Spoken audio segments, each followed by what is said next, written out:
Why has housing become so unaffordable from your perspective? Like, what's really affecting us here that you would say the general public doesn't know and doesn't understand? I think to put that into context, and some people get this, I mean, especially people that move here from somewhere else because they've taken a new job or whatever. I spent a little time in Iowa before starting this company. We'd spent a few years in Iowa after the 2008 recession and the housing market blowing up. I had to go somewhere else and find something else to do because it was just frustrating to be out here. The house that we had in Iowa was on a quarter acre. It was about the same size as the house we have today here in Washington. That is on a 3,700 square foot lot.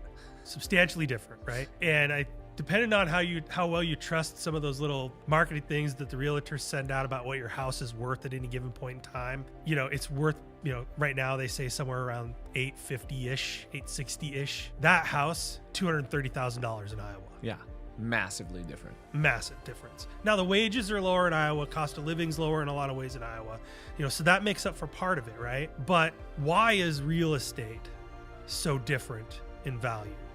And you could say it's supply and demand, and I agree with you. Those places aren't growing at the same levels of population growth that we are. But at the end of the day, there's a couple of factors I think that are really driving costs here and why housing has gotten so unaffordable. The first of those is we have a constrained land supply.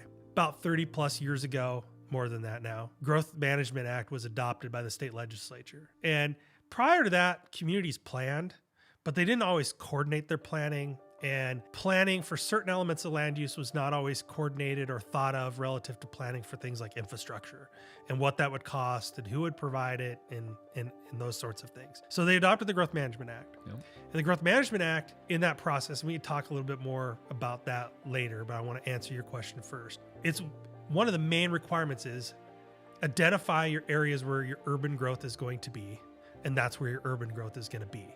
And by urban, that means, anything of significant density, commercial development, your industrial development. And you're really looking at the mandate is right now, most people assume it's like 90% or more of all of your growth needs to go in these urban areas. What's happened over time is those boundaries haven't changed. Yeah. So those boundaries were set in the Puget Sound region in 1995.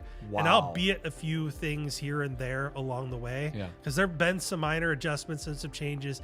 And one of the ways that it was changed was transfer of development rights. Some areas were permanently preserved. Development rights were taken from those areas and UGAs were expanded.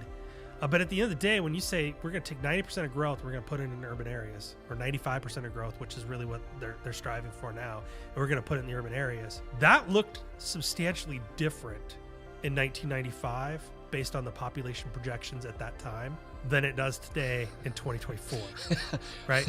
We have massively increased in size. And so the competition for land is incredible. Yes.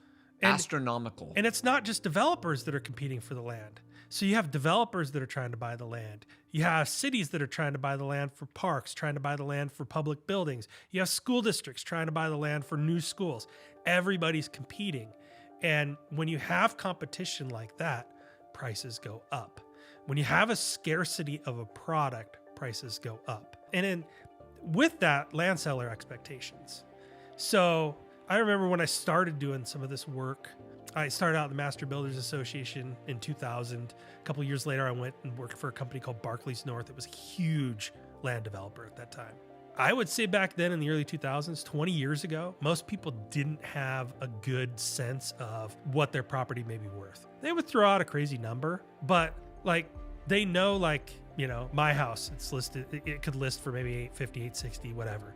They would look at my house, they're like, dude, if that house on that 3,000 square foot lot is going for $800,000, then my piece of junk house that was built in 1954 on a 5-acre tract has got to be worth $7 million.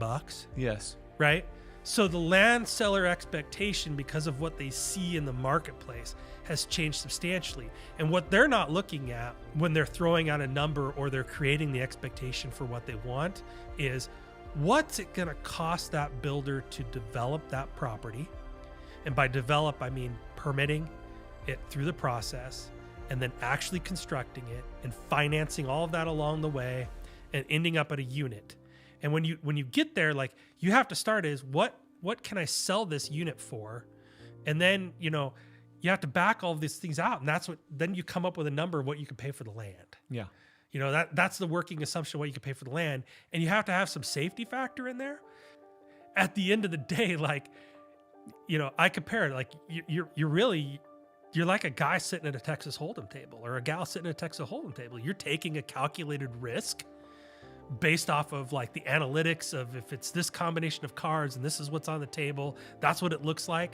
But your percentages, you see on the shows, the percentages when you have the cards and who's got what and everything are changing all the time. Well, that's interest rates are changing, right? So that's changing your odds of, are you going to be successful with this? There's all these things that are adjusting all the time, and that has a big influence. And so, if you take the risk, you got to have a reward at the end of the day, and you got to have kind of enough pad there to protect against things going wrong, because things will go wrong.